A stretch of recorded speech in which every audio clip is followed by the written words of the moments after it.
Well, you're welcome to this edition of Dialogue Box on Blossom Nigeria. Thank you so much for joining us. And don't forget that we are talking our nation in the right direction. So this morning, we will be talking about a review of Nigeria's government action on increasing electricity tariffs. But before we continue and give you more background details, we'd like to take a break. We'll be right back.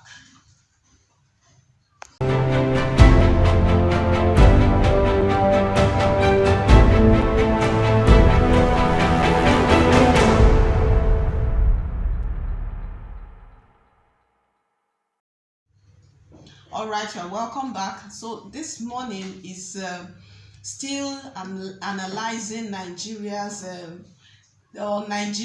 pains with the increments in the different areas where a lot of them believe that this is the wrong timing for the government to introduce increase in electricity tariffs and the removal of fuel subsidy, which has led to also increment in petroleum product price. So we have a lot to talk about, but this focus is on the electricity tariffs. So what do you think should be the way forward, and how should the government handle this particular challenge, saying that they still have the issue of deregulation before them?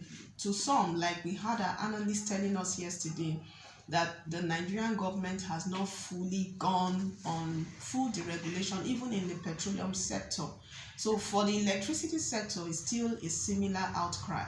So what can be done to give a sense of balance and also carry Nigerians along so that the protests can be minimized and they can understand better what exactly the government wants and what it meant or what it means by the removal of subsidies and leading to the increment in electricity tariffs? Is this something that they can handle now? So we'll give you some background details, but before then, also remember that you can call us, and we have our guest that will be reaching us this morning. He is Barrister Prince Uzemi-Olomu-Agbodo, that will be talking with us on this and what should be the way forward. So as we do that, you will join us on our YouTube channel. You can share, like, and subscribe. Then also we are on our Facebook page, that's Blossom Nigeria on Facebook, and on our website www.blossomnigeria.com. All right, so now we are going fully into the background details that we have before us.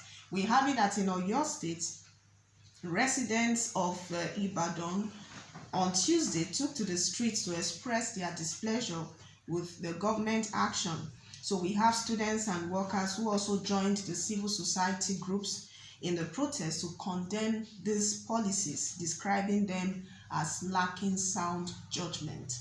Then with these ongoing protests and disapprovals being expressed by notable socio-political groups against the government, the questions then are, what should be done? What can the government do to carry Nigerians along?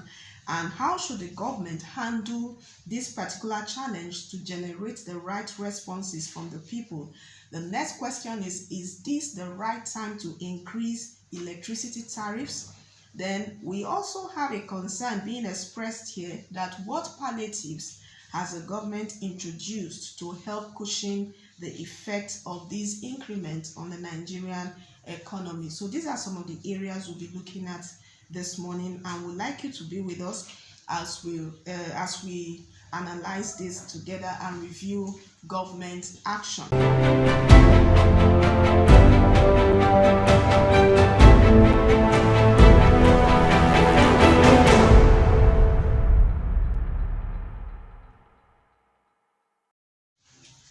Okay, so you are welcome back, and we have our analyst right on the standby. We have Barrister Prince Uzemi-Olomu-Agbodo. So he will share with us what measures the government can take in seeing to a more balanced action from the angle of increasing fuel prices and electricity tariffs. But like we said, our focus is on the electricity tariffs. All right, you are welcome, sir. Good morning, Barrister Prince Uzemi-Olomu-Agbodo. Good morning. All right, can you hear me? I can hear you, yes. All right. So thank you so much for joining us. We have a very challenging situation before the government. We have protests that are coming up, and even more groups are threatening to go out there to protest the increase in prices, talking about electricity tariffs. So what do you think should be the way forward right now? Well, for me, I think whatever considerations that the government has used to either increase the tariffs at this time or to facilitate or allow the increase of the tariffs at this time, I think the government needs to look beyond whatever rational and logical indicators that he has looked at, and look at the condition of the people at the moment. Because whether you like it or not, the COVID pandemic has not been too favorable to a whole lot of people. I am aware that a whole lot of people have lost their jobs during this pandemic, and the disposable income for families has greatly reduced. Yes. So the question now is that no matter what economic considerations that the government has used to arrive at a situation where it thinks tariffs need to be increased, whether from them or from those that the concessioned distance to, they need to also now consider the purchasing power of the people. So in summary, this is not the right time for these increases. What the government needs to be doing at this time is actually to subsidize these things for the people, because the people right now, the purchasing power that they had in early March is far more than what they are having at the moment. Whether you like it or not, a lot of people can no longer afford the things that they could afford just 6 months ago. So the government needs to look at ways to subsidize and alleviate the sufferings of the people. And this shouldn't be the right time to increase tariffs for electricity and fuel and all of that.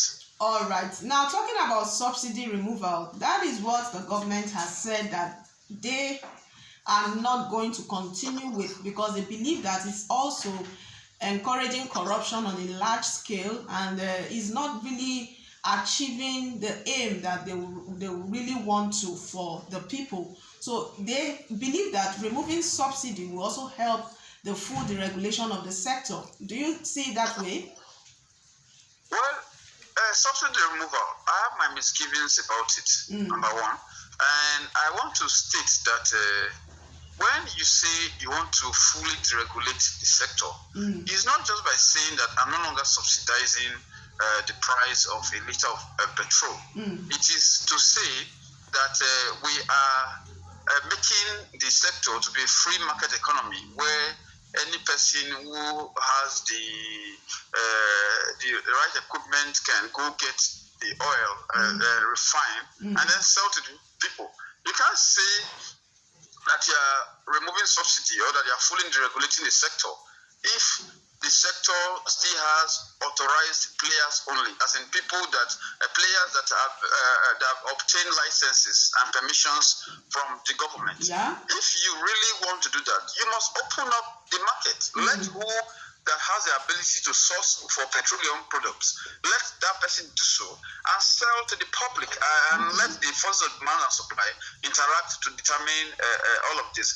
So removing subsidy while still staying with the narrowed down marketers is going to create problems. Because what you are doing is that you are creating sub-monopolies, because you are it may not be a one-person monopoly, but you are creating a monopoly of a few persons. Because if the few persons, let's say the marketers in the market are just 50, and they are the ones supplying the whole nation of the fuel. What you have done is that you have created a monopoly for them, because the 50 of them can easily agree on whatever prices they want to fix. So the thinking that the forces of demand and supply will interplay to determine prices, that will actually not work because the players in the market are too few. So the first thing, if you want to remove subsidy, is open up the market and let there be more players. Let there be, if you have the ability and the technicality, the know-how, the technical know-how to go into this industry, go into it, and there should be no restrictions or permissions or licenses by the government. That was one. Then number two, for over 5 years now, the people who have been saying that they remove fuel subsidy, the government hasn't done that. I think that even though the removal of fuel subsidy is long overdue, I think the government should have held on at this time. The economy bounces back till the people are in a better position economically, till their disposable income increases and also their purchasing power. So I think the timing of the government could be better. Whatever the good intentions of the removal of the subsidy, whatever the long-term benefits to the economy and to the people, right now at the moment it's going to bite the people hard because number one, the timing is not right in my opinion, and two, the players in the market are still too few, and the market has not been opened up fully for the forces of demand and supply to truly interplay and give the people the prices that they should purchase fuel from. All right. Then finally, sir, we still have for the electricity sector, the distribution companies, the discos and the generator, or rather generating companies, the gencos, are still having issues. Like you said, a few of them are operating right now and they have not fully met up with the demands of consumers. There are still a lot of complaints everywhere, and people are still looking at the government as the ones to blame. They still want to blame the government for most of the faults of the discos and the gencos. So what do you think should be done about that from the government angle? First of all, the problem, the situation that discos and gencos are facing, I think is a foundational problem. In the sense that when these biddings were done some years back, or to privatize the electricity sector, the requirement was that indigenous players who have experience in the market. But I asked the question, how can you say indigenous players who have experience in the market when there is no way to have garnered that experience in the Nigerian experience? Because where the government has, from time immemorial, being the sole custodian of electricity and the sole distributor of electricity, you now say you want indigenous players who have experience in electricity generation and distribution. It means that you are asking for what's impossible, because the only players that could have experience in that sector would be foreign players who have partaken in this kind of operation before. So when the government gave the contracts, as in the concessions, the privatization to Nigerian companies, automatically they cannot have had any experience before now.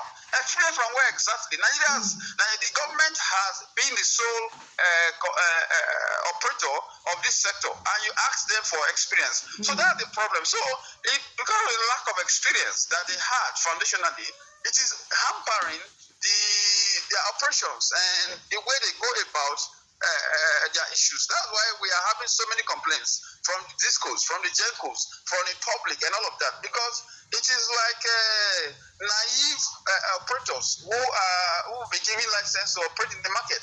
If all I've been doing all this while is selling palm oil, no matter how big a palm oil seller I am, and suddenly I'm giving a genco license or a disco license, they are going to be teething problems. It's going to take me some time to be able to garner the experience and master the sector appropriately. So that is what we are passing through at the moment.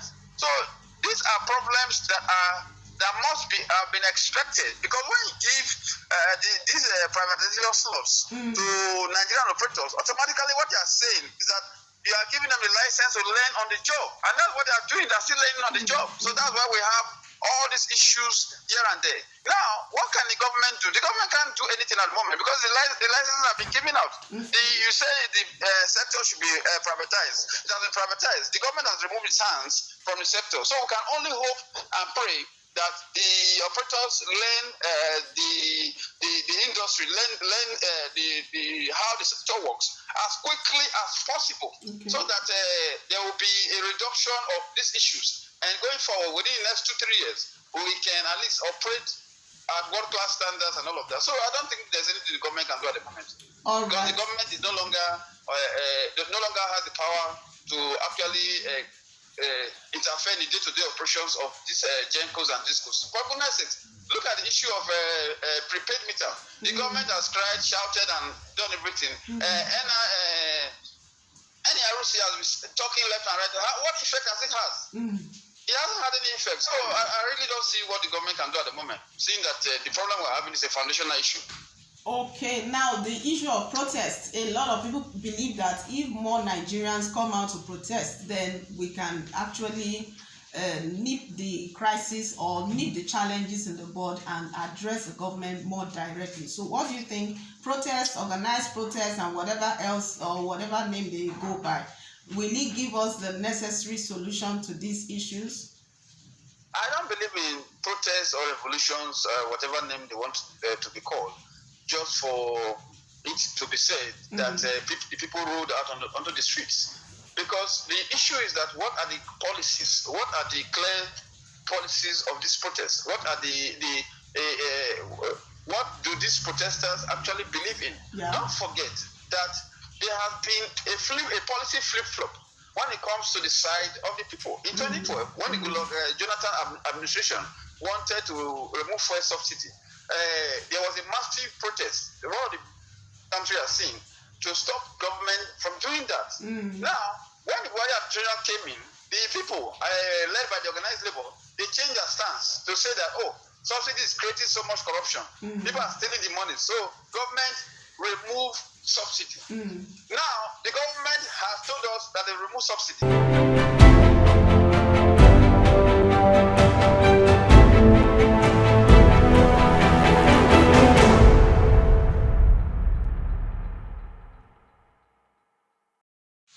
Thank you so much, Barrister Prince Uzemi Olomagodo, for that wonderful analysis. It was really nice, and the valid point you made, one of the major points you made, was that this is the wrong timing by the government. So this is not the right time, considering the fact that Nigeria is just coming out of the COVID-19 pandemic. So the pandemic is still having a lot of effects on the economy, and the fact that the government should consult more with the private sector, setting up committees and think tanks that will help to provide solutions and work out some very good practical workable frameworks that will help the government and the economy to stabilize further.